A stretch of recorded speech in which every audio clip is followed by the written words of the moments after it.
Hello, everybody, and welcome back to Learning Bigfoot. Happy Halloween! We're all high on sugar over here. I don't know about you, but I've been mom taxing all the goods when they're not looking. Just, it's been good. Good. Hope you guys had a good one. Hope you're still having a good one. We're stretching it out this whole weekend, aren't we? And I got some ribs. Because I figured that was fitting. I got some ribs for dinner going. So after the show, we're going to be eating that. Anyway, that's not this show. Welcome. We have Gary Spikes Jr. here with us today. We are so glad to have him back on. Lots has been happening in his world, and we can't wait to hear it. Because we just came back from our Bigfoot expedition in Oklahoma, and Gary was in Oklahoma on the other side of the state doing an expedition. So we're going to hear a little bit about that. Speaking about our trip out there, we are going to be releasing the documentary Tuesday at 6 p.m. Mountain Standard Time. So that is when we're actually releasing the video, putting it out there for the world to see and experiencing our first time out on one of these expeditions. So some pretty interesting stuff took place. So yeah. Can't wait to share that one out either. Absolutely. Yeah, the way I'm hearing, it was pretty interesting over there. It was. So let's dive in. I missed it. I can't hear. Let's dive in. Oh, let's dive in. I'm like, I can't hear what's going on. All right, Gary. So if you don't mind. You want to get me started? Well, I really, we were talking a little bit before the show, and I'm very, very curious. And I think a lot of people are going to be curious in here too, just because we are learning about Bigfoot and us being the noobs. It was very fascinating to go on our expedition, but you've been on so many, and I love the fact that you're a tracker. I want to learn a lot about that, by the way. I'm going to pick your brain on that too. That is very instrumental in what we did that weekend that y'all was out.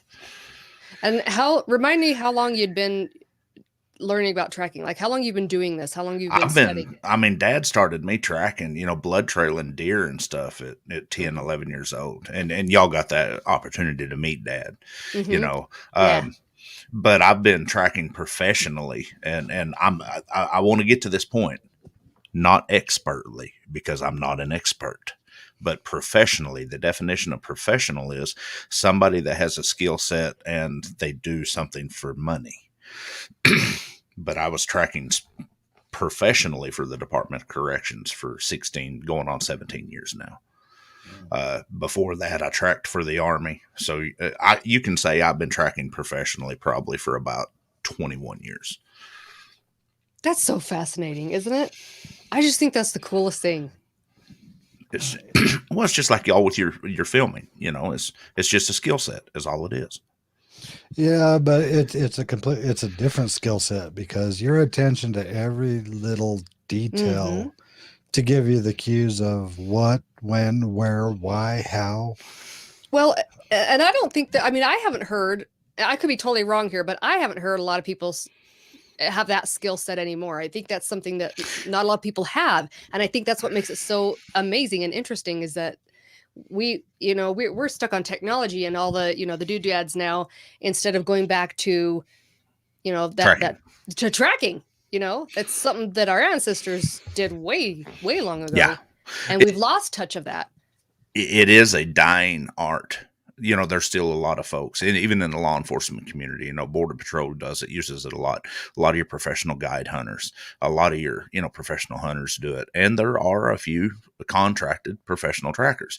But what has happened is, as we have learned to dog,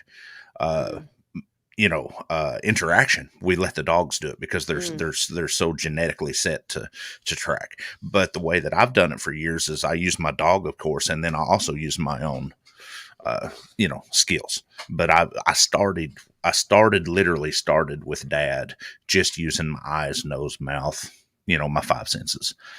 Yeah. That is so cool. Yeah. It's really neat. I guess we need to kind of explain what was going on. I was supposed to have been at Brown Springs with you guys, but the scheduling just hadn't worked out. We had been planning this expedition that we had for 5 years. Ooh. We went into literally the remotest area of Oklahoma. Even the game rangers, the only time they would go in there would be doing search and rescue. Wow. And it just so happened that a logging company bought access road and opened it up to where we could get within 3 miles of the area that I had ascertained using friends of mine's information and my own. That would have been a good area. And what was funny is we went all the way into that area and had activity, but where we was camping was like 20 miles from it, and we had activity at camp. It was, but we'll get into that. But that was and I wanted to give a formal apology to Tex and, all of y'all and I told y'all that, that I just could not, because I had outside people coming in. Sure. I couldn't just shut my camp down and come right. over, which luckily Dad was able to, and to that come was over awesome. there. That was so cool. We'll plan another one. We'll do it again. Oh, yeah. Oh, me and Dad, like I said, we're going to Utah as a P3 Productions as a family is coming to Utah this year. If the government doesn't, collapse, world asteroid hit, right, pandemic, we will be in Utah this year because, like I said, it's 15 years of my experience there, and I need to come back. I need to, like we was talking about, lifestyle changing and healing and spiritual. I need to go face that. I haven't been back since, and I need to go back and heal. Is the best way to put it. But so you want to get right into it? Let's do it. You guys being paranormal investigators, y'all know, all about this and being into the filmography and stuff. Evidence and presentation of evidence is 9/10 of the law. When we went to our investigation, the first 48 hours was intense, especially for me, because where we was camping was actually closer to where I had my Class A sighting in 2016 than where we went to research. And we had so much activity the first 48 hours. Folks, if y'all caught my channel, you could see where we went live a few times. We was literally live and had something thrown into camp, and you heard it bounce off the rocks and bounce up towards the fire pit. I'm not going to get into too much of it because we're going to do a show on it, but we had murmuring in the woods. We had the crazy southeastern Oklahoma coyote strangulation calls. They'll be doing a real long call and then just yip, and they're done. We had stuff thrown at us. Now folks, everybody knows how I am, so I'm just gonna be blunt with you. We had a latrine set up about 20 yards up the hill. I went up and was using the restroom, and something was thrown and landed within 20 foot of the latrine. I drew my pistol, yelled, and here comes the cavalry. It looked like something off of a horror movie or something, because I'm literally sitting on the can and here comes everybody with spotlights. At that point, I didn't care because I was spooked. Yeah. So that was one of the extreme. We had multiple eye shines. We had shadowy figures in the woods. We had literally, it sounded like, and folks, you have to understand the dynamics of the team. Of course, we had me, my dad. We had my buddy from Canada, my best friend forever from Canada. We call him Smiley. His name's Jonathan. And then we had two of the most critical and scientific minds that I know, and their son, which is a total skeptic. Both of them in the scientific community. And by the end of the 24 hours, they was all. We was rotating shifts sleeping. First mistake. We'll get into that. Keep that in mind, folks. Okay. Make a long story short, they had all this activity. We had murmuring in the woods that sounded like women talking down the hill by the river, and you could hear this, you know, and it was just murmuring, and it sounded like women murmuring. We heard a woman scream. That was spooky. We heard splashes in the water because we was right next to a river. So let's just say by the end of the first 24, 48 hours, by the time Dad came to see y'all, he was even pretty wound up. Not as much because Dad didn't catch none of it afterwards until I talked to him. So that was the beauty of it, is Dad was able to catch all of the intense stuff, and then he missed all the analyzation. So when I laid this out to him, and y'all know how my dad is, I literally had to sell it to him because y'all know he's a bigger believer than I am, and I've seen one face to face. I'm just more skeptical. So, anyways, we had all that stuff happen over 48 hours, and it seems like it was escalating. I mean, it was the quintessential Willow Creek movie. The first night, it's like, oh, you hear a few things. The second night, that's like, oh my God, it gets more intense, and then they're coming into camp. Well, lots of activity. Rocks thrown. Y'all can catch that on our live. The murmurings, the screams, the growls. We had growls in the woods. We had eye shine up over the top of the latrine. Something was coming in between two trees and would look at us, and we'd see a gray figure. Something would come in to look at us like this, and then pan to the left, you know, take off to the left. Then they'd come back across, look at us, and come back to the right. Let's start with the more prolific stuff, the stuff being thrown in. Well, I can't do that yet. Okay, folks, in all of that happening, we had 4 different coyote packs around us, and a crazy call that we could not figure out was a coyote. We found dog tracks within 30 yards of camp. It was like it came down the river and seen us and spun on its heels and went the other direction. That was that big around. There's not a coyote in the country with a dog track that big around. Technically, there's no wolves in that country, which we know is wrong. But just all this stuff stacked upon each other wasn't so much even Sasquatch as it was just everything. Okay, so we'll get into... I'm going to get to the heart of the story. For 48 hours, we was all wound so tight. Everything happening. The only one that got any decent sleep was my dad, because he's the guy's fearless. I'm sorry. I'm telling him if he ever comes face to face with a Sasquatch, it might change his. I don't think it will. I've seen this guy go face to face with bulls 3 times the size of, me, and that's just the way he is, because he's made.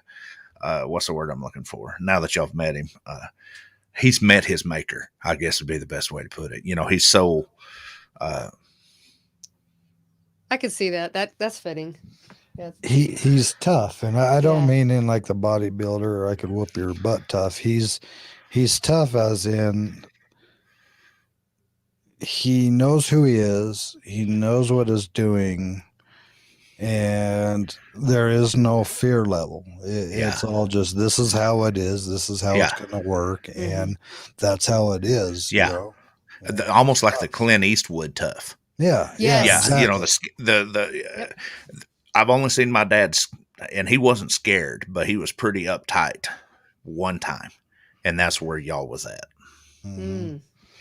But so he's sleeping. We're analyzing all this, and of course, it's like he says, he goes, "I ain't got to worry about me not sleeping. My son will stay awake all night long, and he's the best. He protects me. But I mean, we literally, it got so intense. I brought out my Dirty Harry pistol, my big pistol, and had it across my chest, and I was sleeping with. But so, anyways, to make a long story short, we because I know we only got an hour after the that Saturday, something in my head clicked we ended up leaving, or that Friday, sorry, because we left out Sunday morning. But something in my head clicked, and I said, "There's something." I had to make peace because y'all haven't been in the woods with me. Tex has, my dad has, and all these other guys have. After I've had my sighting, I have a hard time. My head is on a swivel 24/7 in the woods. I had to make peace with this. And a lot of you folks that follow my show will see that in my shows, and especially if you watch my Class A sighting. That third night when all the stuff was happening, stuff getting thrown into camp and stuff, I set my pistol down, set my flashlight down, and I walked out into the woods. And I said, if we're going to do this, I mean, my buddy says it was the predator thing, where Billy takes it. I only had my knife, where he takes his knife and he's standing on the log and he grabs his. I mean, it was literally one of those kind of moments. But it was me making peace with my encounter. And the next morning, because we knew they was in the area. Key point. We knew they was in the area. I knew they was in the area. Everybody knew that they was in the area. The next morning, I finally was able to go in and sleep.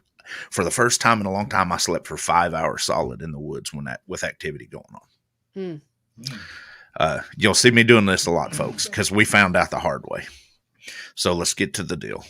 I'll get to what we debunked, and then I'll get to the funny part. The next morning, I was on a mission. I'm going to prove to myself, I've done made peace with myself. I'm going to prove myself wrong. Me. Nobody else. I'm going to prove me wrong. Everything that we heard, everything that we saw, we're going to analyze and we're going to debunk. So that's the reason I brought the scientific folks in, and I had Dad there and had my buddy Smiley there because he's a pretty good tracker too. I taught him. I mean, it was just, we went through step by step. Literally, let's go find evidence. We look for tree snaps. Wasn't anything close to camp. The rocks were literally sitting there being thrown into camp. We're literally sitting there, and this area is nothing but shale. And y'all being in Utah, you know how shale is and how hollow it sounds when it hits. Yeah. We literally watched and you know how people say when the rocks fall, they'll bounce. We literally watched. This is nothing but pine tree and shale. We watched a limb fall, the quintessential widowmakers of pine, fall down the tree, bounce off one limb, bounce off another, and hit the shale before. And it sounded like two rocks clacking because of the shale sitting on top of the other shale below it, and it gives it a resonance. That was the first. The murmuring. My buddy was there, great tracker, and I have to, when we do our shows, now he ended up staying an extra day because I had some issues I had to deal with here at the house with my health. But the murmuring, we found otter tracks that big around in the river. And as soon as he sent me the otter tracks, because we was talking about beavers, because we knew there's beavers there making the, he didn't sleep. He passed out. Dad's in. I was tired, folks. Key point. There's a point to all this. Otters. I pulled up the audio of the otters and put it to the group. And that murmuring sounded like two women talking at a distance. Definitely perfect, spot on with the otters. Really? And when we do a show, I'm going to put all this audio together. That's interesting. I didn't know that. Southeastern Oklahoma, there's a lot of otters. Beavers will also make that noise, but they will only make that noise if their young is around. Now, otters, if you have two otters or even one otter, he'll get out there because they're such a lively and a happy animal all the time. Interesting. And we was up on a bluff. The river was below. So if it was down here and then a granite sheer face and shell sheer face on the other side, if he's down here making those noises, they would bounce off of that and come up so it would change the angle of the sound. Mhm. This was some of the analyzation we was doing. Me sitting on the toilet and the thing coming in. Pine tree. We what's the word I'm looking for? Reproduced it. Recreated. Yeah. We reproduced it. We had a light. We put motion sensor lights, because I told you all about the eye shine, around the camp that would come on. They was coming on sporadically. We was able to find out that grass that you would have never thought was doing it would bring them on. We had one light. I swear to God, the night that happened on the toilet, it was a bright moon. Would have been Thursday night that y'all was here. Y'all remember it was pretty bright that night. Mm-hmm. Even Tex said something about it. That same night, we was 150 miles from you. Wasn't too far. We was not very far off the Red River. It literally looked like something out of a horror movie. There was light shining down on that toilet area. And this is how silly we were. I was thinking, what the heck? That's what led us to think, because we would walk up there and you would see the light shining, and it wasn't the moon because there's cloud cover. Mm. Well, we found later that one of the lights, because we recreated the first night we tried it, because I eliminated it the first night. I said, could it be that motion sensor light? But it was at a different angle. But my buddy that brought them, he disputed it the next day, and they have two settings on them. One a little dimmer, one a little brighter. And the bright one was shining up to the base where we had the toilet is all pine trees, was shining up to them pine needles, and with moisture on them, it was glaring back down on it. So that debunked my whole ghost light thing. And folks, here's the key. With the lack of sleep and the prior experiences that I have had in my life, and I might be biting myself in the butt here. You know, I am one of the few people that's had an up close personal face to face. I know that was not hyped up, but over a period of hours, myself, with my excitement and my apprehensions, hyped up my whole group. To the point of in 48 hours, everybody was hearing, everybody was seeing. But we had a lot of crazy activity. Right shortly after we had the incident at the toilet is when about 20, 30 yards behind it, we had the figure coming in between the two trees. It was a light brown figure, and it would eye shine. And we knew that it was a physical being because it would blink. And then it would turn its head and you would lose one eye. And this thing was back there running back and forth, and you could physically see it running back and forth when you spotlighted it. The next morning, we went out, and the elevation climbs from the toilet straight up, and the two trees, we paced up to the two trees. He was a coyote, I guarantee you, because he could have been 3 feet tall and looked like he was really huge. Yeah, because we had a burlap hunting, we call them a hunting blind, pop-up hunting blind, and it's 5 foot tall. And whatever this was above it. So we thought it was like 7 or 8 feet tall back there, but it wasn't. It was farther back and elevated up. Everything. Nice catch, though. That's good. Absolutely. Absolutely. And there are a lot of teams out there doing it. The big dog track. A guy was camping upriver, fishing, had the most beautiful, oh God, he was so pretty, a white German Shepherd. Big old broad chested boy. And when Dad found them tracks, he took us down there. And once again, Dad is a tracker, but Dad has been, and I love you to death, Dad. And I think you'll agree with me. Dad is a good tracker, but he gets so focused on the blood trail, and he's like a bloodhound. He's just so focused that he pulls in his attention scope. That's the reason me and him do so good together, because he's so focused on that trail itself, and then I'm looking at everything around. That allows me in the tracking community. We prefer to track in teams of 2. Or with the dog, because the dog will focus on the trail itself, and then that leaves you to focus on the areas around up.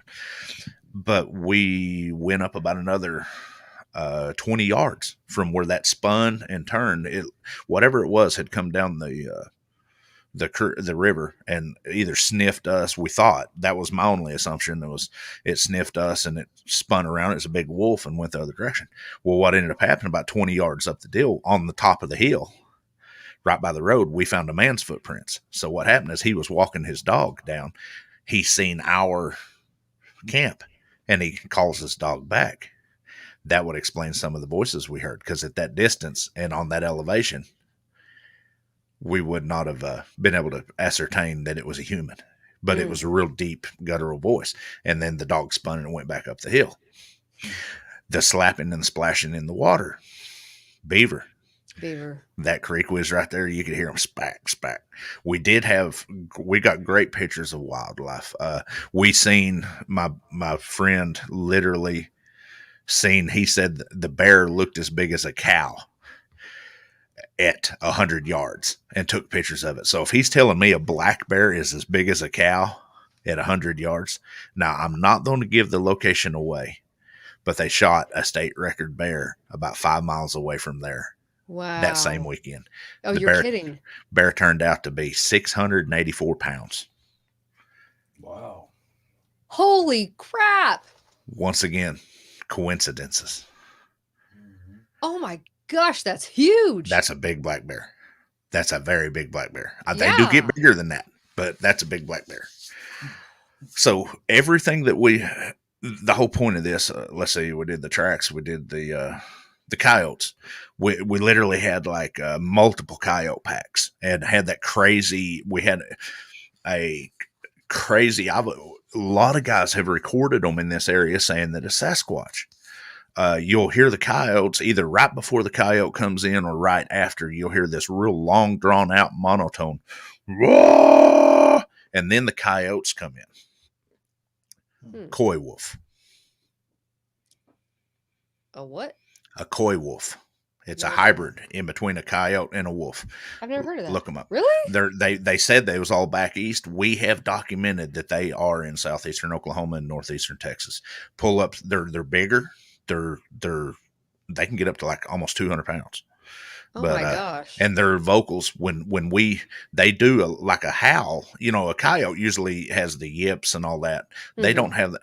And a wolf is known for that long drawn out monotone, just the howl. And we was able to find tracks of coy wolves. You're kidding. And we have eyewitness accounts. He's scientific. He sent the stuff off to his people.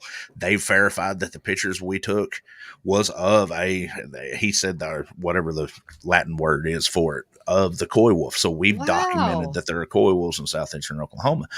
We've known it for years, but we've got documentation. Now you've got proof. Yeah. That's crazy. So that's amazing though. Like, what a find. I mean, that's cool that you got to find that. Yeah. Well, the whole trip was, the only thing that I regret about that trip was not being able to come over and, see you guys at Brown Springs. But it literally changed. I got to be careful how I say this. I've been very careful on how I present my evidence for the last 5-6 years. Because I honestly think, and don't take me wrong, and I'm not knocking anybody, because especially at Brown Springs, I've been there. I've seen all. Me and Dad cannot explain what we seen at Brown Springs. That's one of the few things that this kind of thinking that I'm trying to get into does not explain it. There is no explaining that.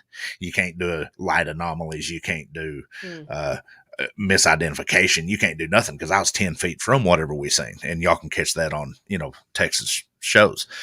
But we are trying to change the mentality of how we think. This trip, we tried this experiment, I guess you could say, and damn, ears are bugging me, of seeing if you could hype it up. We didn't have to do it unnaturally, because I do it naturally anyways. When I get in the woods, I get so anxious, and it literally makes your mind process things different than the way you would if you would keep a level head. In the military, we call it the jitters, combat jitters. Of all people, I shouldn't be doing that. I'm trained not to do that with my law enforcement, my tracking, my Department of Corrections. But seeing a Sasquatch face to face I love how Dad puts it. He goes, son, it rocked you to your core. You have no control. Mm-hmm. By golly, I'm getting that control back. That was part of this trip of getting into the most remote area, getting out there and facing these things. So in saying that, everything that we thought was evidence of the presence of the big fellow, of Sasquatch, Bigfoot, however you want to call it, turned out to be a natural incident or a natural animal.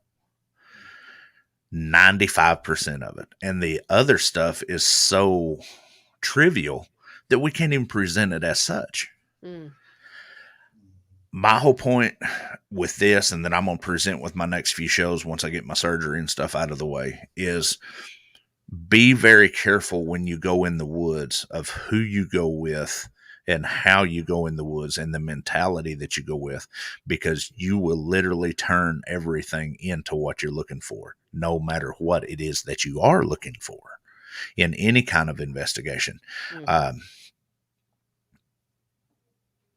Even in the spiritual aspect of things. Mm-hmm. Yeah. So many people see things that they 100% believe because it is believable, can be ascertained from a skeptical mind or from a scientific procedure that is not what they believe it is. Doesn't make it any less real. Sure. To that person, it is 100% legit. To me, those first 48 hours, if you'd have told me that that wasn't a Sasquatch, I'd have probably poked you in the nose. Mhm. I was that strung out. Not strung out, but, hyped up. Yeah. Yeah. Due to lack of sleep, due to everything happening. But once I found out, especially in my situation, once I found out that it was what it was, natural animals, it was like turning the key off. I was able to lay back in my hammock and go, thank the great spirits above, because now I'm home. I can relax. I've faced my demons. I've faced my fears. Now we can start really investigating, because I have that asset on my team now.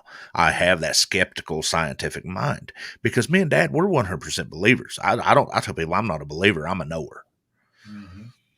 But you need somebody on your team that has an analytic, whether they're a believer or not, but has a scientific in the natural sense or the supernatural, if you're going to go supernatural, that's not going to let themselves get hyped up, because I literally myself, and I didn't do it consciously, hyped up everybody that was there.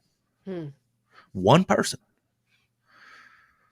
That's Yeah. go ahead. That's something that I do remember from back when we ran a paranormal team, is everybody had to be in the right mindset before we even got on location, because if one person was jumpy or jittery, it makes the whole group jumpy and jittery, and when you're trying to control that environment, you have to identify those people ahead of time so you can kind of control how the teams are dispatched. And I never associated that approach with Bigfoot until now, but it does make sense, because our experience for our very first time out, of course, we go to Brown Springs of all Yeah. places for our first run. I found myself, because I wasn't familiar with the area. I'm not Yeah. familiar with the animals. I'm not familiar with the shrubbery, the trees. I mean, there's a lot of things that I was not familiar with. So I already had the mentality of, I'm not going to jump to conclusions because I don't know. And being in an element where you don't really know your environment super well, you really rely on the people that do know the environment. Absolutely. And so you have to listen to them. You have to follow them. And, we came out to film them, but we were also looking to have our own experience as well. But our primary focus was filming them. And I got to tell you, I mean, you'll find out on Tuesday when we release this documentary. We both had experiences that we didn't jump and call it anything specific. Yeah. But we both had some experiences where it kind of left us Mm. scratching our head Mhm. afterwards. You know, That there's- area is known for that. Yeah. Well, it didn't disappoint in that regard because There's but- so much history there. Yeah, and I really do want to go back. Being a little bit more familiar with the environment. Honestly, I didn't really know anybody there. I mean, we knew Tex from Mhm. hanging Yeah. out, on air and stuff, but we didn't know anybody there. And so my first freakiest moment that I experienced, and I can share this one because Yeah. it's not part of the documentary. But we got there late. It was night. It was dark.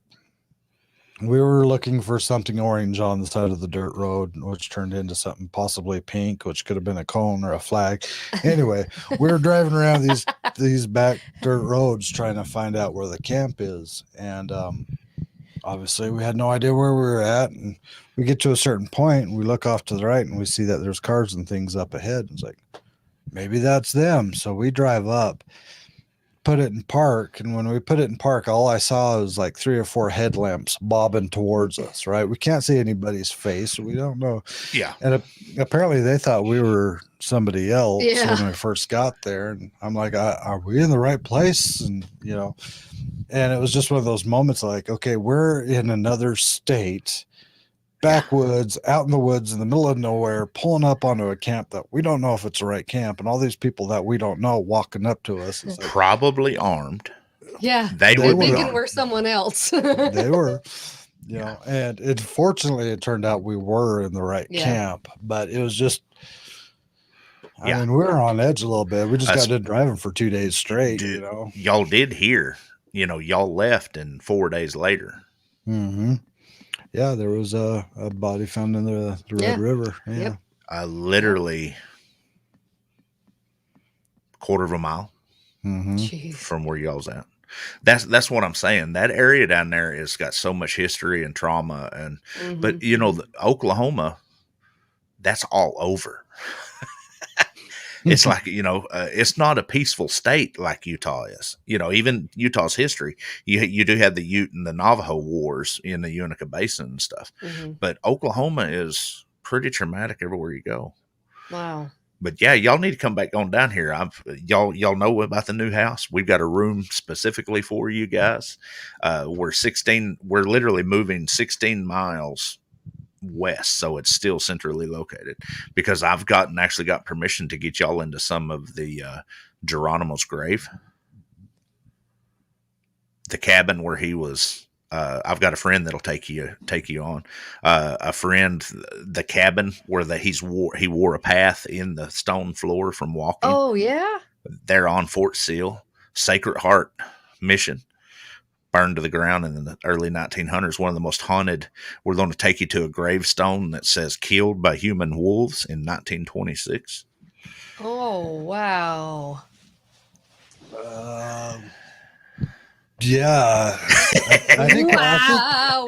I Christmas normally came early. normally at this point I'd say everybody in chat, if you want us to see us go out there, should give us a yes, but I don't care. Yes. Yeah. If Wow. depending on the security parameters, because Geronimo's grave and the cabin is actually on Fort Seal, but we've got people that can get you in there. There's a lot of places down here, and we did get permission from the owners down there. We can get you in. I would like to get. I'm thinking about it. I'd like to bring everybody in down. There's enough area down in southeastern Oklahoma. I'd like to get 3 or 4 teams and split them up because we wasn't able to cover everything.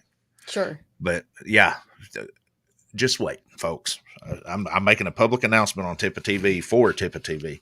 Y'all just wait, because in between Tex, us, and everybody else with this new thing coming, and I'm not doing this just for my benefit and y'all's, but with this new limelight of being able to ascertain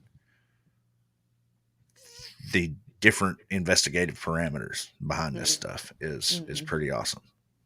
But yeah, you've got that. You've got to take you to Black Mountain, where they actually released the real horse Hidalgo. Yes. Yes. Oh my Everybody gosh. thinks that was part of the movie. No, that horse was real, and they released him at Black Mountain here in Oklahoma. Wow, looks like we got another road trip in We're store. totally going. We, Yes. we might have to get a ride into the back roads though, because our Jeep's kind of out of commission right now.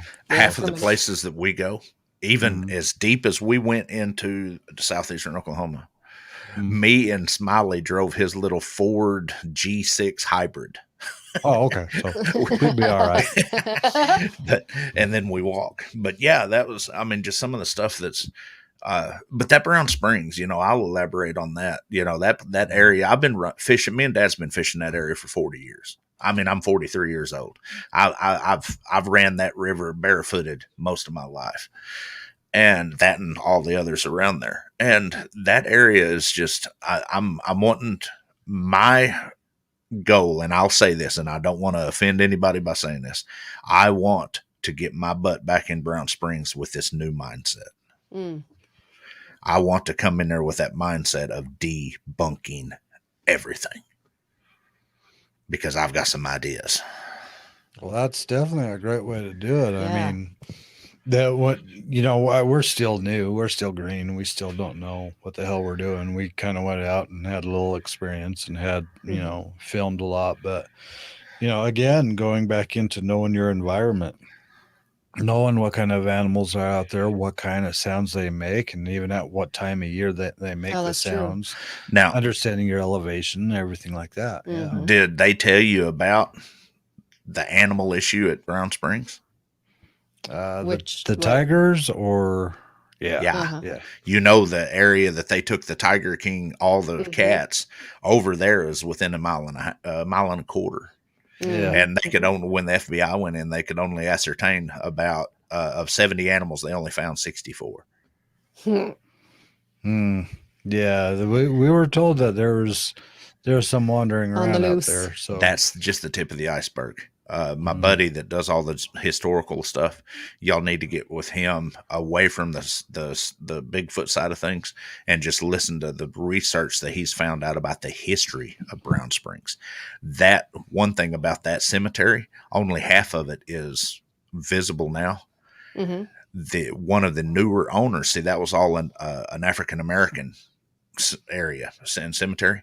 A newer owner of that property literally put his hog pen on top of part of the cemetery out of sheer disdain and disrespect. Oh, wow. There's a lot, and this is all documentable through, he went through city and county records and stuff like that. Yeah. See, that property, that whole WMA was actually owned by one individual. And then that was all a big ranch. And I don't want to get too much of it because he bombarded me with so many facts. We just need to have y'all sit down with him and him go through all the documentation and stuff and show you. I would love that. Yeah. Actually talk about the history of Brown Springs and that area. I would love that because I still have a lot of questions that I don't know who to ask. Yeah. And I can't find them anywhere. Like Google isn't, there isn't anything. Yeah. Well, this guy that's just what he does. I mean, he's a research junkie. He's kind of like me, and but yeah, we'll get to that. So do y'all want to hear the funny story from? Of course. Yes. So we're always down for a funny story. I have to kind of, you can see in the videos how we had the hammock set up. Me and my best friend Smiley was hanging from a hammock, and I had a tree here, and then my head was on this tree, and his feet was tied to this tree. So our hammocks was crossed on the same tree, like, the camera's throwing me off like this. And, Smiley's not a small guy, he's not as big as me, but he's 6'1",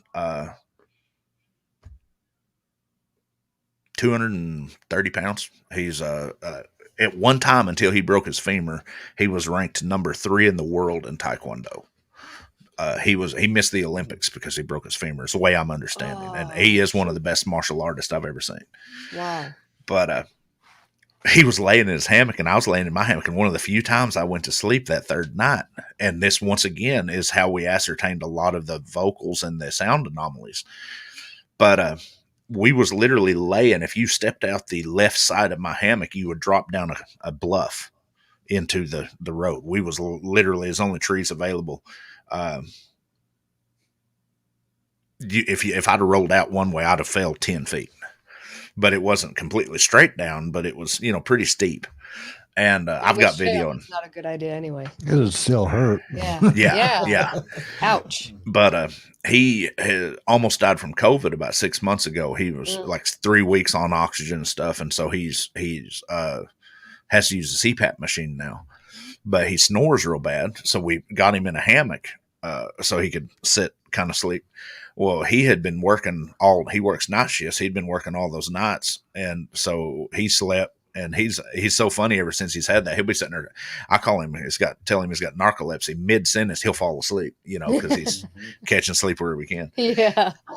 So, anyways, I had finally fell asleep a little bit, and I heard my Smiley over here snoring, and I snore too. But I mean, I tell him he's calling in Sasquatch because he's bad, and he's snoring, and then I heard this other noise, and I'm like.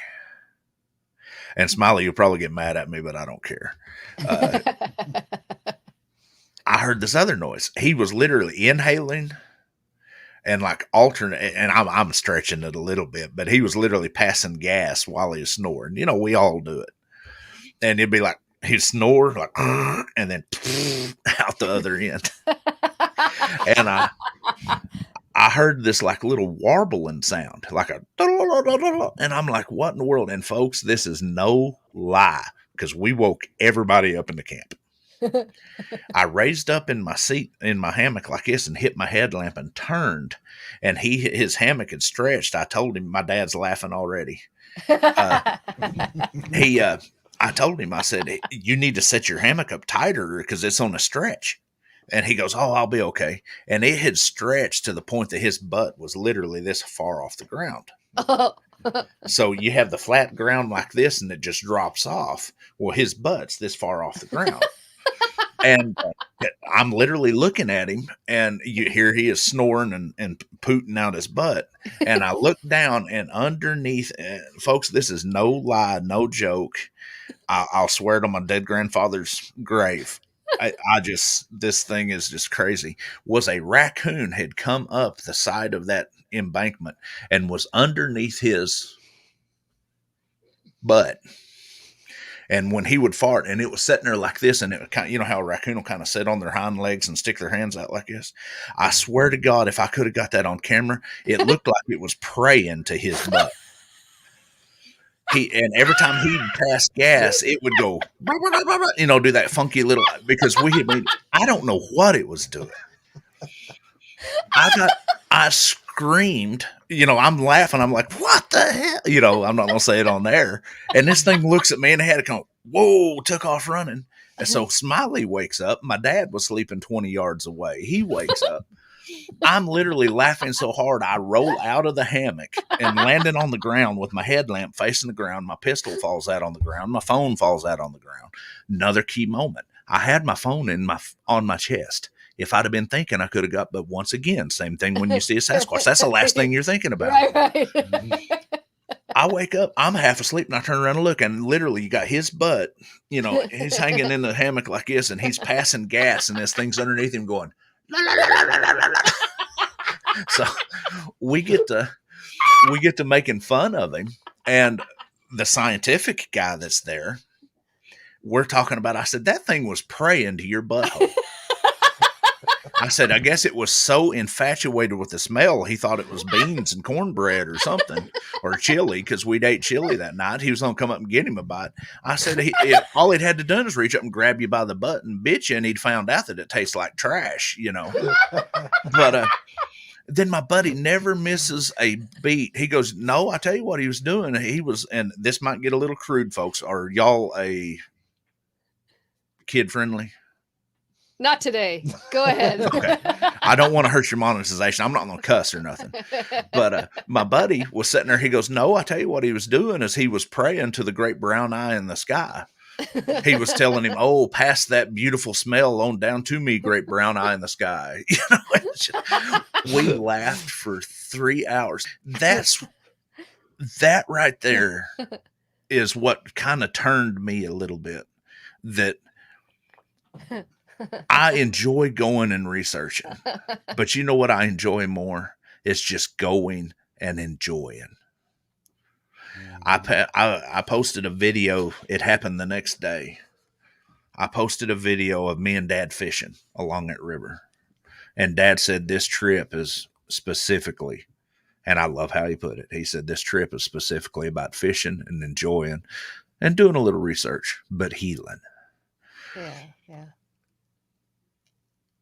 I got to be careful. I don't know how to really say it. From now on, I'm changing my aspect of researching the big fellow. I know he's here. I know he's out there. But it's no longer going to be a job for me. It's no longer going to be a mission statement, military, it's going to be, let's go out in the woods and enjoy it. And I'm going to do my darndest to prove his existence and I'm not going to debunk everybody's stuff. I'm talking about myself because Sure. I realized over the weekend that I myself, the most critical minded person of our team, the founder of this team, 90% of the time, I'm the one hyping up the experience. So let's tone it back and enjoy ourselves and see what we can have happen. That's really insightful, though. I mean, that's very insightful that you've realized that, in your own self. 25 years, 24 and 6 months of active Sasquatch researching. Somewhere along the way, something changed and it became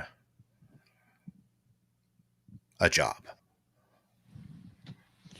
It never paid because I'm still poor. It engulfed my soul. It engulfed my psyche.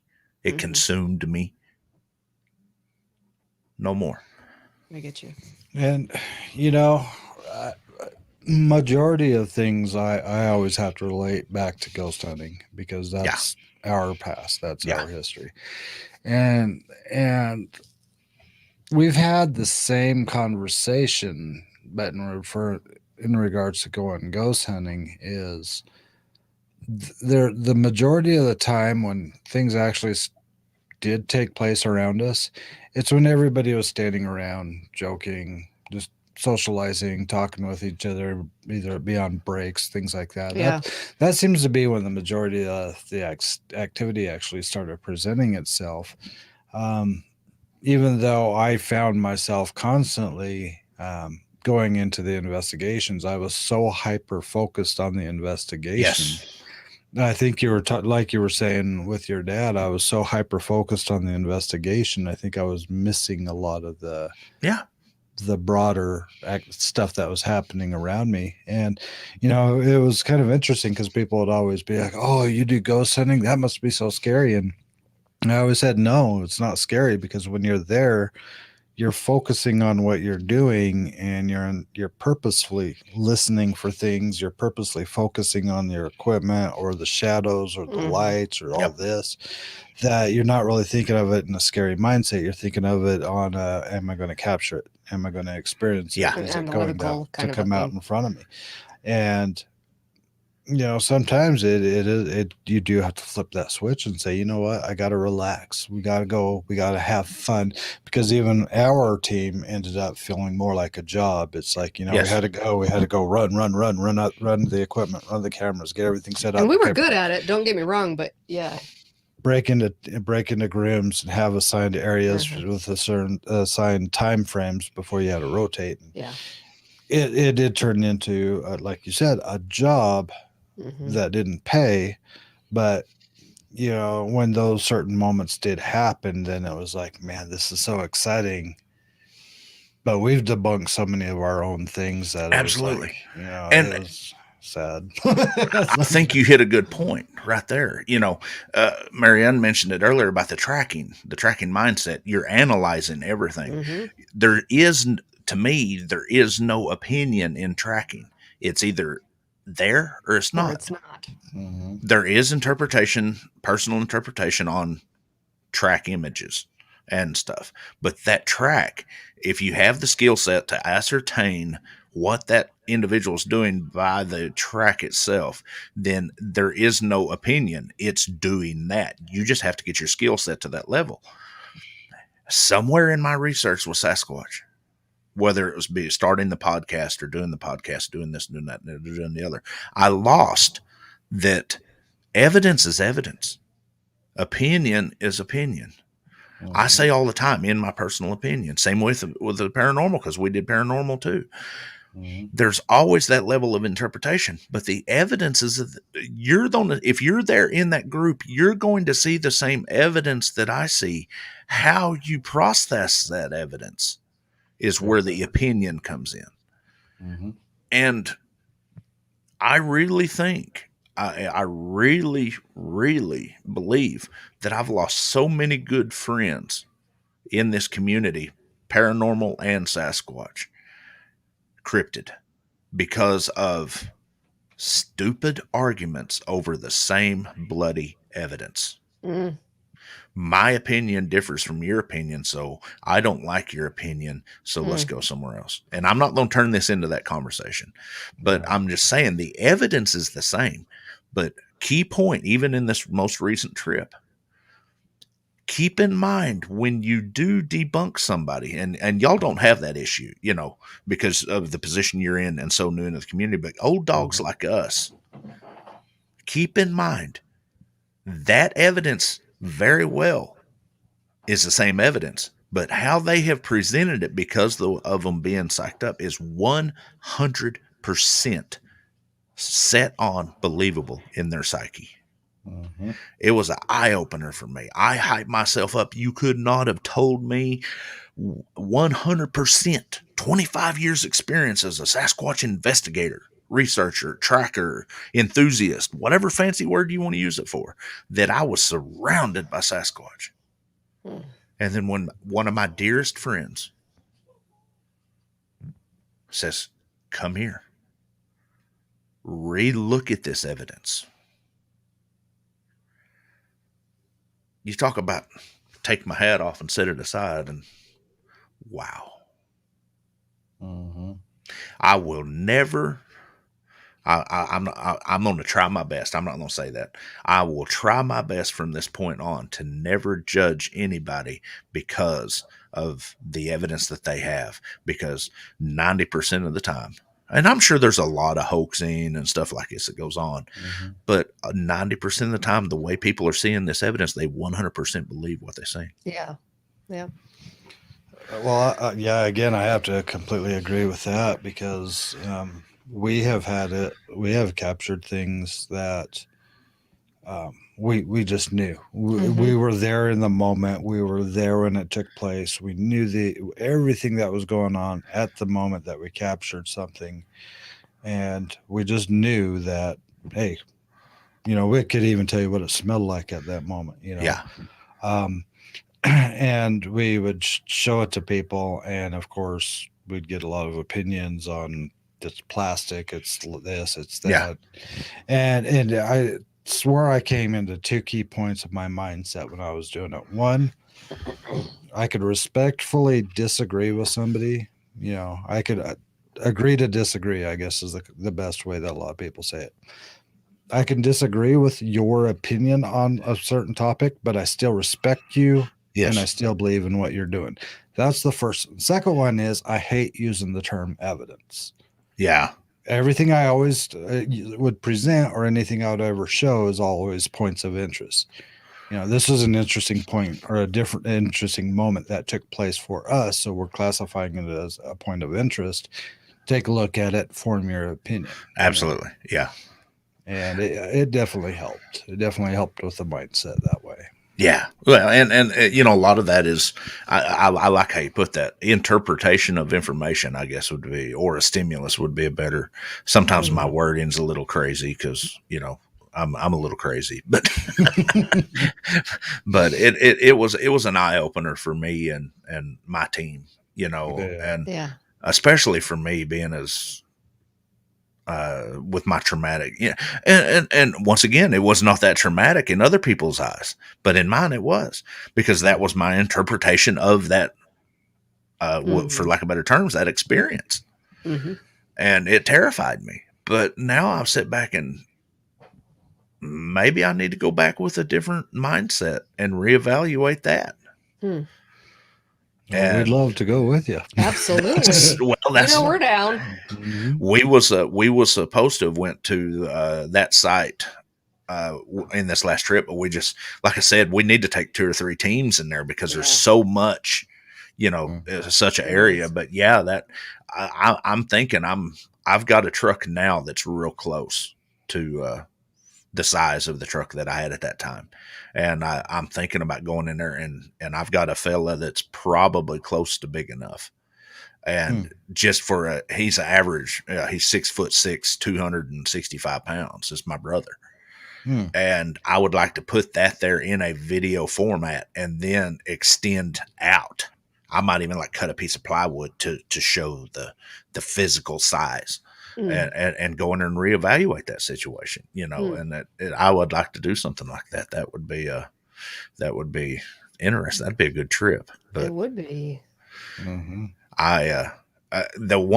only regret I have in all of the last few years is I've not taken my wife into that, where I've had that experience. The first time I went back, she was like, "Oh," for lack of better terms, no.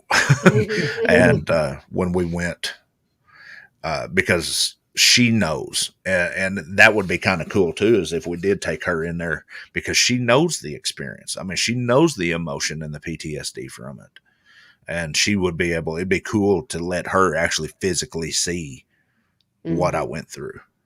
And then let her, give her side of it. Because I don't know if y'all caught it, but like 2 weeks later, she was snoring. I shoved her completely out of the bed because of the trauma of and dreams and stuff. And that's maybe we're healing up good enough now that we can do something like that. But that would be fun. We just think about, y'all got a home base down here now. We got an extra, like I said, we got an extra room over there, and we'll have to do like Scout 1 and Scout 2. Yes, yeah, exactly. Big Scout and Little Scout. Yeah, there we go. That's a whole show in itself. Us talking about them 2 dogs. But it was hilarious. I mean, watching our Scout with Tex. And oh my gosh. Yeah, Tex fell in love with him. He's I told my wife we were never getting another dog, but if you asked me to take this one home, I'd be taking home. Him home. I'll be brutally honest with you. I don't ever see. I've had dogs my whole life, except for when my jobs wouldn't let me. My lifestyle, like we talked about in private, and we won't get into that. That's whole. But I will, now that I'm retired, I'll never see me without another dog. I don't want to ever see me without my Scout. He turns 5 Thanksgiving.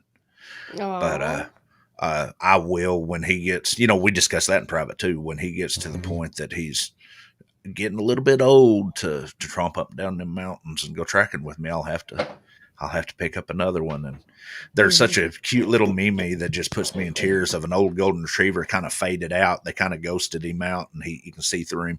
And this puppy golden retriever is looking at him. And in the background, you see a headstone. And the little golden retriever goes, "They talk about you all the time." Oh. And the old golden retriever says, "I know, that's why I sent you." Oh, that just hits me hard. Oh, yeah. Absolutely. I could not even fathom life. My research, especially. You can ask Dad. I'm sure Dad's told you. Scout is such an instrumental part of our life at the farm, and our research is and I say that, not any dog. Let's not. You can't just go grab any dog and take them out in the woods. You might end up losing a dog. Yeah. You have to train them and put the hours in, which y'all are doing a great job working on that. Thank you. And Marianne's always, how do we do this? And I'm like, just do it the way what comes naturally for you. I tell people, raise your dogs like you do your kid. But then I look at some of the kids way now. you raised them back in the early. That's what I was the way fixing you to get at. And then I see some of these kids running around. I'm like, no, let's rephrase that. You need to come take my class. That was one thing about us going to Brown Springs is when we first mentioned bringing a scout, little scout. Tex was like, I don't know if that's such a good idea, and he was really. But we were in a situation where we didn't have a choice, and we're like, we're bringing them. Now, let me reiterate before you go any further to the folks, especially the reason Tex was saying that was because of Scout's safety. Yes, not that he didn't want him there. It's that area. There's hogs, there's cats, there's other things down there, snakes, and it was strictly because it wasn't because Tex didn't want Scout there. Right. It was strictly for Scout's safety. Thank you for pointing that out because I didn't even think that direction. But when we told him, it was like, we got to bring him, And when we got there, little scout, this is going to be difficult. Let's just do the little scout and big scout, I guess. Yeah. Until he gets bigger than. He'll still be little scout. He'll be littler. Yeah. But he fell right into the role. Almost right out of the gate. He checked the perimeter. He stayed within earshot. I think I was a little bit paranoid because a couple of times he wanted to wander a little bit further off to where I couldn't see him. I was like, get back here. That's exactly what you need to do. Absolutely. But for the most part, he stuck close by. We had a leash on him, but we didn't have a hold of the leash. Yeah. So kind of like a house line.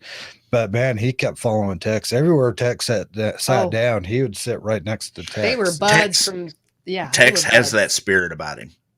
He hasn't met my scout yet, but he does. He has that love, but one thing that in you saying what you said, the only way your dog, and we've discussed this, the only way your dog is going to get there is for you to do it. Take and they will, especially you got to. I know he's a mixed breed, but the breeds y'all got is that kind of a caliber of a dog. They will fall in and learn by observation. You don't have. Right. I haven't taught Scout half of the stuff he knows. He taught himself. When you get that caliber of a dog. Right. And it was interesting too, because we've noticed him sniffing around a lot. Dogs do that. Mm-hmm. We went out and we learned something about him. No, I'm pointing to you, but I'm not pointing at him. Little Scout. The Scout. I'm not meaning to. We learned something about him. I went out to go use the little girls' room in the bushes, and Scout apparently just couldn't stand that I was out of eyesight, and he didn't know where she had gone. He didn't see me go. He didn't see me go. He didn't know.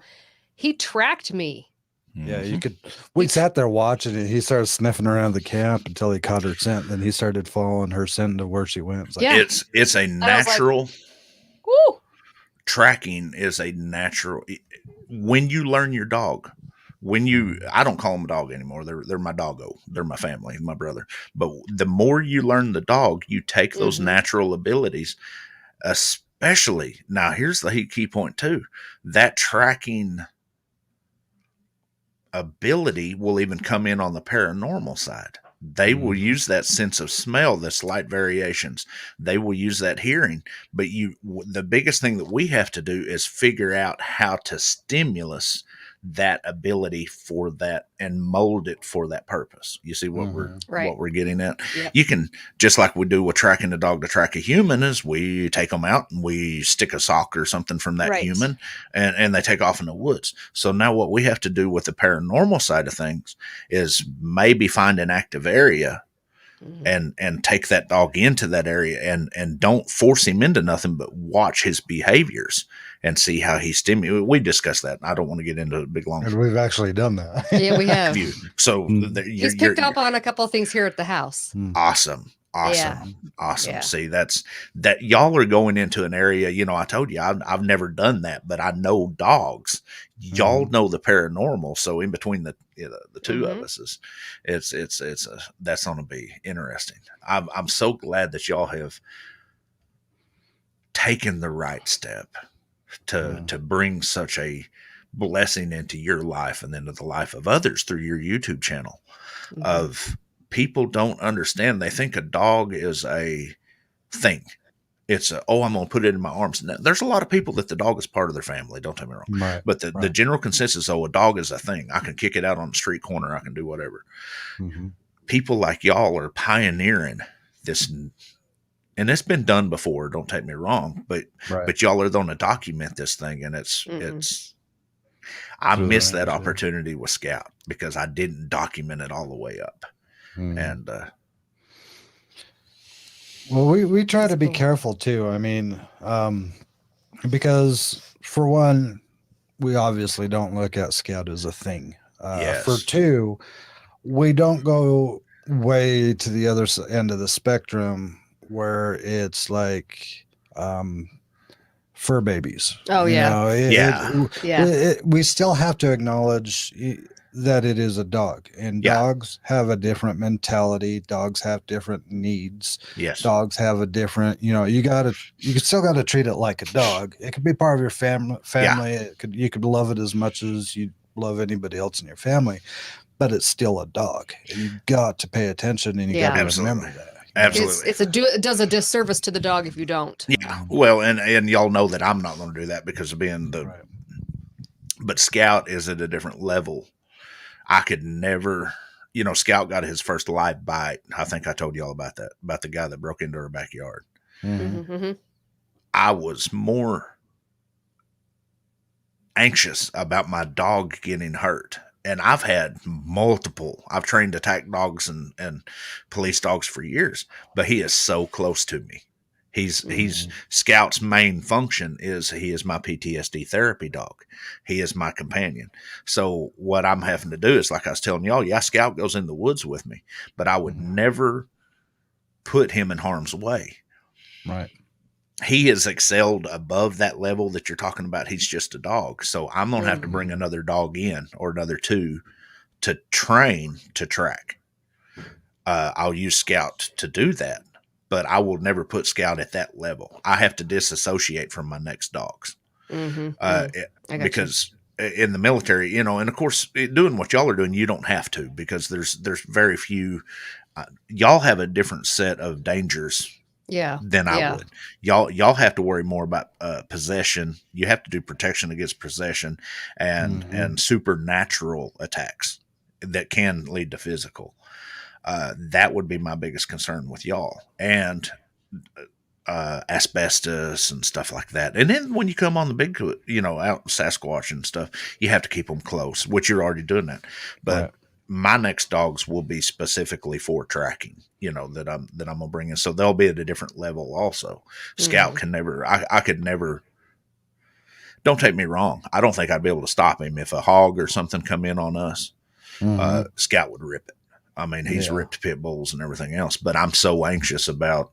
Yeah, I undernd him getting putting him in that situation and getting them injured. And, I get that. And you kind of mentioned it, but some of the things we are wanting to train our Scout with is mold, mildew, asbestos, and be able to alert us when he picks up on those, so we know. Okay, hey, this. But and also knowing if there's other people in the area that mean to do us harm, that's also really important too, because I'm more afraid of the living in a situation like that. Three, of course, this could be a private conversation too, but 3 main flags that we have there is you have to be careful. Do not directly interact him with mold or mildew, because you're putting his olfactory system. Yep. Right. But what you can do is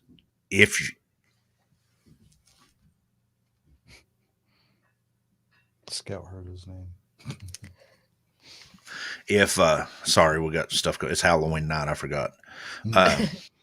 If you have an area that there's mold in, and this may sound a little bit brutal, if you know that there's an area that has that smell, and that, take it in there and don't hurt the dog. Act like you're hurt. Start coughing. Start acting. It's called what I've always called unobtrusive training. I understand. The dog cares about you. The old school was where you would take him into a room like that there's mold and stuff in there, and you'd whoop the dog. Well, when you do that, the dog's going to associate you with doing the whooping. But Yeah. if you mold upon and grow upon the dog's love for you, you go in there and act like you're hurt, act like you're sick. He's going to associate what, and you do this repeatedly. Save my human. Gotcha. Yeah. What's the matter, Josh? No, I love it. I love it. We're doing a lot of training, but I mean, we're not taking him out a whole lot because I'm still waiting for him to at least get full grown so we can get an actual tactical vest for him. And he's teething. And he's teething. Well, and you've also got to get control of him first. Mm-hmm. Come, stay, sit, quiet. Another key point. Teach him silence. Yeah. And I'm not going to say that on there because that's one of my baby. I'll give it to y'all. But key point, especially in a paranormal investigation or in somewhere where you're recording, you can literally train them to where they don't bark. They come up and stick their nose to you, or they give you a physical symbol. I love that. Like a pointer. You know how a pointer will point on the. Yeah. Yeah. I love that. But yeah, we'll he's doing pretty good. It's just the distractions, when he has. Well, he's that age. He's what, 6 months, 8 months now? 4. Yeah, he is the equivalent. Even as in dog standards, he is the equivalent of a toddler. Yeah, he does really well, actually, as long as there's not distractions. Yeah, he was blowing people away last night in the parking lot over at the church. Right now, his attention span is about 3 to 5 minutes. And then wait about 30 to 45 and then do it again. And then as he gets older, you can lengthen the primary time and then shorten the reactionary time. But right now, now don't take me wrong. You want to introduce him, but don't expect those great results right now.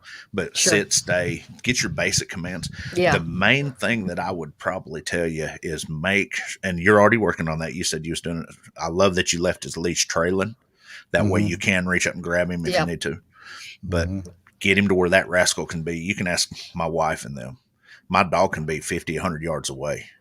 And when I give the certain command, he comes running, boy.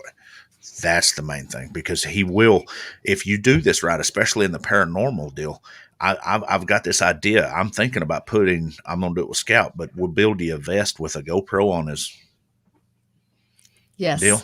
And if you was in a house doing a paranormal, send the dog in with the camera, because a spirit might react differently to a dog in a room than he would with a human in a room. That was some of our thought process. But great minds think alike. We have a lot of ideas flowing around. But I think there's a lot of directions that we still need to be trained on as far as how to train Scout on, because that is one of his biggest things. Is he'll come when he's on a leash, but the minute he's off a leash, he will not come. I know not to chase him either, right? But usually the only way I'll get him to come towards me is I'll walk backwards and I'll say his name while I'm walking backwards. That's about the only time now off leash he'll come. He's associating that with leave, not come. Let's go somewhere. Get what's his favorite treat? Well, it's squeaky toy. Honestly, he's got a little squeaky toy that he loves. Squeaker, he loves. Yeah. Use that. Put it in your pocket. Put it in your pocket. Tell him come. Squeak, squeak. And then when he gets tired of that, do the hot dog. Keep a hot dog in your hand. Have him come. Give him part of the hot dog. You want a positive influence. There's a big difference in what I call negative and positive reactionary training. If I want you to come to me, I want it to be a positive thing. Sure. I don't ever call a dog to me and then beat their butt. Because they associate, if I come to you, I'm going to get hurt. Sure. I always chase them down and beat their butt. You know what I mean? Because step on the house line. You have to think about little things like that. But you want it to be a positive thing. You want him because he's so young right now with his attention span. He's not. He doesn't have don't take me wrong. He has a certain level of devotion. Sure. But he does not have that level of devotion. If you ever see me in this one work, my wife can have him 50 feet away from me and have him I've released him to her. And she can, and we've done it with a lot of people. We just did it yesterday in Lowe's.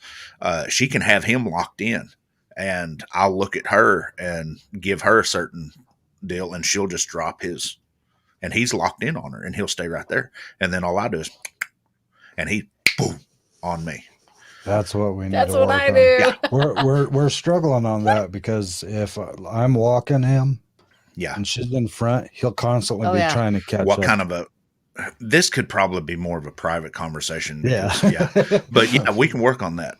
Just give you an idea of the caliber of this dog. And I need to do a little video. He speaks 3 languages plus hand signals and click commands. He performs certain things for Crystal better than he does me because I am his operator. She's family. I got it. You will see that, and that'll come naturally. There will be certain things that he'll be just like a kid. If he doesn't get his way with Josh, he's going to come to you, Mama, and he does the same thing with as he gets older. But right now at 4 months, I'm being realistic, especially with the type of dog he is, and this is. And I'm not talking about anybody's dogs. I'm talking about breeds of dogs and caliber of dogs. That's on the upper end at 4 months, 5 minutes at a time training, wait about, real serious stuff. The sit, command, stay, you can do that all the time. But if you're doing actual interactive training, like chasing a scent or doing the 5 minutes, back off of it, wait 30 minutes, come back in. And also in doing that, you get a more natural response to it. It's a repetitive thing, but it's not a dominating repetitive where you need sit, stay. I call it primary and secondary commands. Your primary commands: come, sit, stay, down, hush, down. And then your secondary is the more reactionary things. And then we'll get into the third phase of being able to call him. If he's locked onto something, you'll be able to call him with just a hand command. And another thing too, especially when we get into with y'all's field being indoors and stuff, the hand signals and the click commands could be very beneficial for you if you're recording. That way you'll be able to click, shows up real good on the audio. Yeah. And if we can work him right, Scout has a signal for me, and with Sasquatch in there, he'll huff because he doesn't want to bark, because I've always heard that Sasquatch will rip a barking dog apart. But when it comes down to the, what I call the nit and gritty of, he clacks his teeth. He'll get right next to me. And when he's ready to go, when we're working the bite collar or we're working that big barrel that y'all seen the videos of, and he's locked on, he's locked on. He's okay. Did you hear it? Yeah. And that tells me Scout do that to me.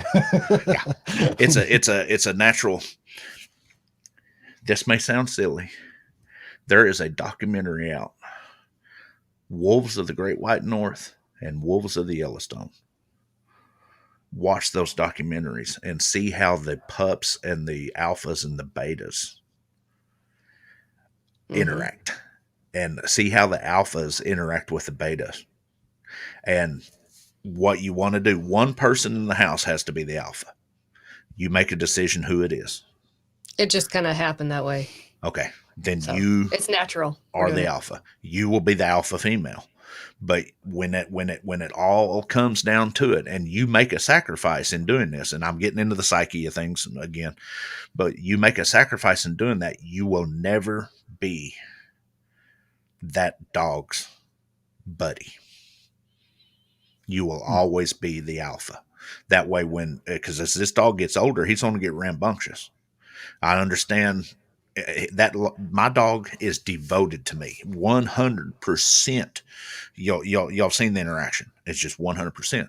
He is my best friend. But I'm also, when I turn that key, and I think I showed y'all that night when I growled, and you seen how he lowered his head and his ears came down, and you have to be that way with these high caliber dogs. You don't have to beat them. No. I've hit this dog 3 times in his life. 90%, and I'm talking folks in the training that we do bite command. He's certified in PTSD therapy. He's a certified diabetic. He can tell diabetic issues with people. He goes into every VA hospital in the United States. He's trained in multi-level deal, and I've hit him 3 times in his life. But I'll give him the command, and he will literally reach up and rip your throat out and spit it out and go back for more. But the simple fact is, I just I always use a choke collar or a prong, and I pick him up for 3 to 5 seconds, never more, because what you're doing is cutting off the carotid arteries, and you take them almost to the point of pass out. That's how a male dog or a alpha dog does the betas. They don't rip their throats out. They hold them down and they lock in, and they just hold it enough to get your attention. Well, what you're doing is you're cutting off the carotid arteries, and these dogs are so primitive. When they start to pass out and pain does not even affect these dogs, especially a pit bull. I've trained a lot of pit bulls, but what you do is it gets into their mind, this thing can kill me. And I hate to be that way. I don't do negative reinforcement training unless I have to. I always do positive. Dad, you don't have me balling here. Dad said, you got that right, Junior. You are his life. But there's such a passionate thing with these dogs. Sorry, y'all. We need to do a show just on the dogs, because I don't know. I think we should. We should, because I mean, there's a lot of things that I'm learning with Scout, because he has that role with me that he doesn't jump on me as much. He doesn't try to nip at me as much. You're the alpha. He'll walk into the room and all the fiddle pedals. Yeah, it all stops. He'll freak out with her. But I also play pretty rough with him. You know, I'll smack him. He'll growl and he'll jump around. He'll bark at me. But when I feel like his energy is getting a little bit too high, I give him the command, sit and relax. Absolutely. And he immediately drops that energy. It's like, okay, we're done. In saying that, when he drops that energy and he tones that down, if you get into high energetic situations like training, or like Scout, when we're working the bite sleeve and working the barrel, he'll literally get to the point that he's panting and panting and panting and panting. You can ask my dad. You can use that same command and modify the inflections on the tail end of it. I'll tell Scout, lay down. He'll lay down, and then I'll go, rest. And he'll automatically go into that zen. He'll start slowing his breathing down, and he'll start relaxing, because you're automatically doing what I've done with him for years. When you tell him to sit and settle down, or however the command you use, you can take that later, that if you're ever, playing him hard or he's starting to overheat, because especially with a herding dog or a hog dog or an attack dog, you can overheat them real quick, or a running dog. Well, you teach them that command, and what happens is you're overriding their devotion to you being the alpha. You're overriding that natural reaction. That's true control of a dog. And it's not a point of control. It's a point of companionship. And I have jumped out of airplanes with my dogs. I've taken bullets with my dogs, and I've got brothers that have too. And I will defend that right to this day, that sometimes you have to do a little bit of extreme training with extreme dogs, but you'd never be mean. But these dogs can get so hyped up. Well, if he's on the verge of passing out from a heat exhaustion, you can tell him sit, rest, or lay down, rest. Same way in a paranormal investigation, it will literally, if he's all getting kind of hyped up about everybody around him, especially when you first come in and new people are coming in, because if you're going into a paranormal situation investigation, you might have new people. He will also feed, if you're doing an interview with people that's had that traumatic experience, he's on a feed off of that. So once you get him to that level, you can tell him, lay down, rest, and you bypass that natural to go to love on them, or in it works on both ways. It works we do it in the therapy role. You don't want the dog hyped up around the person that you're presenting him to when we're doing our therapy stuff. So I tell him, lay down and rest. So you're already building that spectrum. I'm just giving you options that you can take that and mold it to anything. Like if you need to keep him quiet or something, or if you want him to not have a hyped up, like if he's in a hot area with paranormal, and you don't want him to, just like I was talking about with me, you don't want him to hype himself up. If you get to that level, you can literally bypass that natural reaction with a command of lay down or sit, rest, and you're already starting it at 4 months old. I didn't even Good realize I job. was doing that. I was just doing it because I wanted to teach him that playtime was over. It's That's And what it's important. started. but once again, it's with the dog. Multilateral commands come from the basis of a necessity or a natural behavior. You're going to take that same command. That's what the beauty of people want to train a dog to do one specific thing. Well, that's okay. If you can learn to manipulate it just a little bit, he can learn a good caliber dog can do multiple behaviors. My dog will attack with the best of them. I've got a certificate hanging right over here from the Dale City Police Department because they couldn't believe that I was able to call my dog off of a live bite without laying my hands on him. I said, for the simple fact is because he is so multi-trained. He's not so focused on the attack. You see what I'm? Yeah. Which certain aspects they need that. I don't need that in a dog. I need a dog that I can do multiple things. But we're doing the same thing. You're already doing it. You're taking a basic command and doing it. But here's the key point.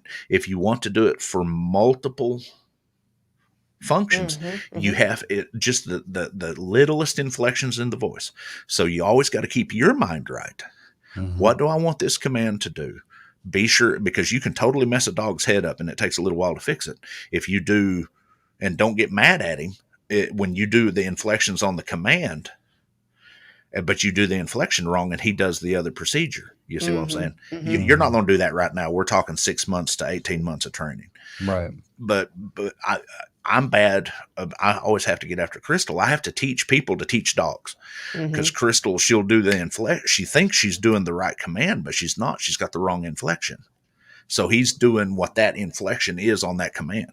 A lot of people would not even put a dog at that what's the word? Not caliber, but that, most people don't need dogs like that, but you're going to, because I'm going to make you do it. You've got such an opportunity, man. Y'all are already doing it. You're already doing it. Yeah. We're definitely working hard at it. And like you said, this will be one of those shows that we'll just base a whole show around the topic. I think so. But with Scout, like I said, there's still things that we're facing that we're having to figure out. With me, he knows his boundaries with me. Yeah, because you're the alpha. And they're a lot different. But when I see like the kids, or I'll see Marianne and I'll see him run over and just try to damn near tackle her. Yeah. In my mind, I'm like, I want to say, well, do this, but it's like he's going to react to her how he reacts to her. Absolutely. Because she knows that the way I interact with the dog is different. Me and that dog could get pretty damn rough with each other. I mean, we could just wrestle and whole 9 yards, my hands torn up, but she plays with him like that too, but it's a different energy that she's bringing to the dog. And as he gets older, right now he's still young. As he gets older, with interaction with each one of you, he will totally change his aspect. If y'all ever come down and see how Scout plays with her, my dog has a bite force of about 864 pounds per square inch. And it is so funny. He broke Crystal's hand because that was a situation where she had his foot caught and she hurt him and he was scared. He's only like 6 months old. But he is so gentle mouth. I can take a fork and put a pea on the fork. And he'll bring his teeth in and touch the pea, and I'll give him the command and he'll stop. Wow. That's so cool. And we'll show you that. Now that's with me, so awesome. Literally, I can stick a pea or something. He's got pancreatitis, so we feed him peas, carrots, and rice and turkey. But I can literally stick a pea on his nose like this, and I say, "Don't you move." But what's funny is you get a camera. He hates cameras because I'm always trying to film him. But my whole point is he's going to react. He reacts totally different with Crystal. He'll push the limits to the point that she starts.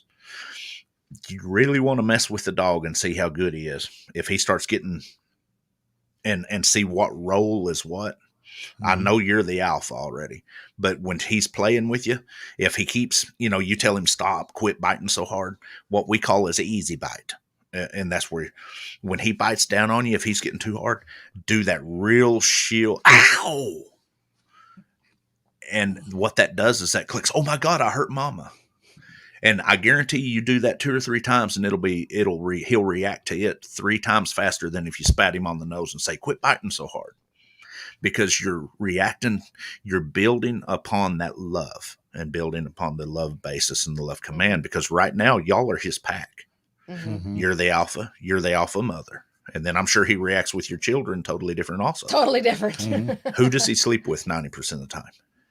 None of us. He sleeps in his kennel in the other room. You kennel him at night? Very good, especially at a young age. At a young age. Who does he cuddle with the most? There you go. Okay. And with you, it's more standoffish. Yeah. Y'all got the perfect, y'all are rolling right into the great dynamics of it. Y'all are doing awesome. Sorry, y'all get me rambling. I can ramble about dogs all night. No, it's good. It's cool because he likes to, he doesn't do this as much with Josh, but he does it. He'll come underneath my legs and just between the couch and my legs, and he'll just kind of put his face just nuzzled right in between. There's like, okay, I'm in my little safety zone. Scout. And with me, all I have to do is look at our dog. I just have to give him the look at him. That's it. The facial expressions. That's it. Forecasting facial expressions. He triggers on that look, and all of a sudden he's like, okay, it's game time. With dogs, they don't have all this muddled processing information. Right. Sheer perfection. Mm-hmm. They're simplified. Same with Sasquatch. The way you forecast yourself with these dogs. I've learned so much by watching how dogs interact with each other. Now, you do have the exceptions. Some dogs are just mentally sick and just want to bite. And 90% of the time it's because somebody mistreated them. But you're spot on with the facial expressions on how to inflex. I've had people with professionally military grade and police grade trained attack dogs charge me and them give them the command and me look at them and just go, and they'll cower down. Because I've been bit so many times, I'm literally that alpha. I'm that old beat up dog on the porch. You see an older dog. Because I just love, this is what I do.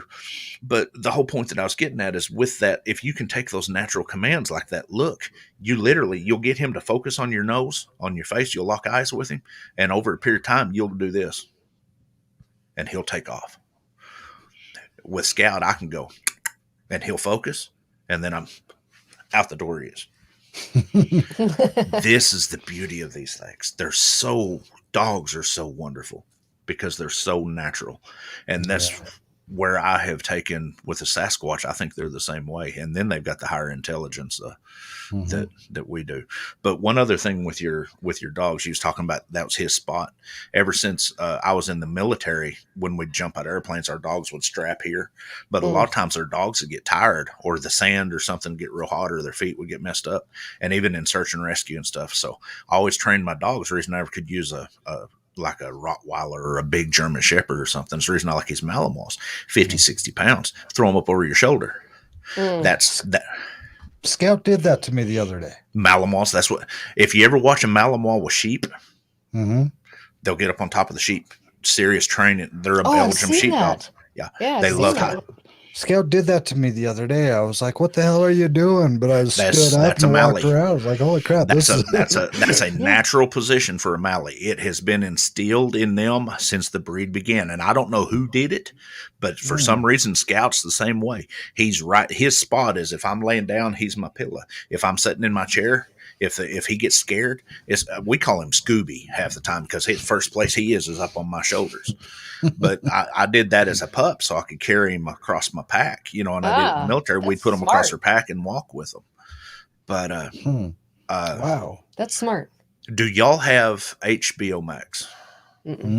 Oh, I will burn it off on DVD and send it to you. There's a documentary called War Dogs. Ooh. It's about the program we started in the early 2000s with the Airborne Rangers and these dogs, the Malinois, and it will explain a lot of where I'm coming from. But yeah, you'll have the dog will have different positions with her. It'll have different positions with Crystal. His position is he loves to get right next to her with his back up against her, just like they sleep in a pack, right up against her bosom. Because as a pup, they associate bosom with breastfeeding and he wants that warmth of her chest. And with me, he wants to get at my back because he knows my back is so damaged. He's going to protect his daddy's back. Like right now with me having the heart issues, I'll lean back in my chair and I'll have a 60-pound, y'all seen the picture. He's got his head right here.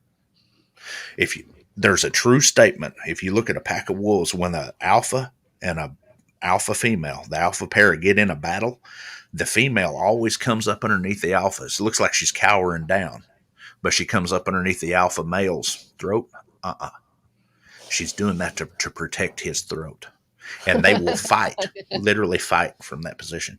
You watch a lot of the documentaries that I just told you, and when they start doing territorial battles and stuff, if the alpha female, usually she will come up underneath him and snarl from right here, because that's the pack mentality. It's a beautiful thing, isn't it? That's wonderful. Isn't it awesome? Folks, I need to let y'all go. We're an hour and 39 minutes in. Oh, this is fascinating, though.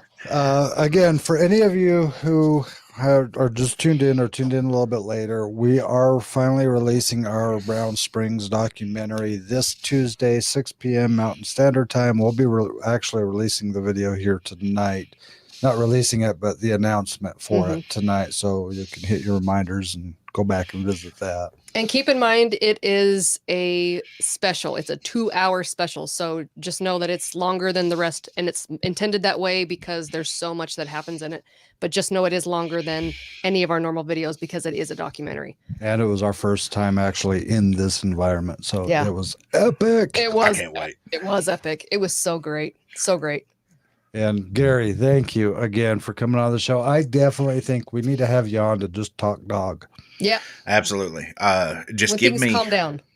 Yeah, and I do probably need to say that, folks. Y'all probably won't be seeing a lot of me for the next 3 to 4 weeks. I'm in the middle of a move, and I go in this week for a, how would you say, procedure?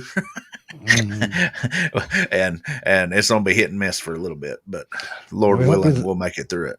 So send your prayers Gary's way. Absolutely. Yep. Absolutely. I'm gonna need them. Yep. Thank you guys so much for having me on. I can't wait to do it again. Thank you for coming on, and happy Halloween, everybody. We hope everyone is safe, has a great afternoon, evening, wherever you're at, night, and we love you all. We'll see you next time. Bye, guys.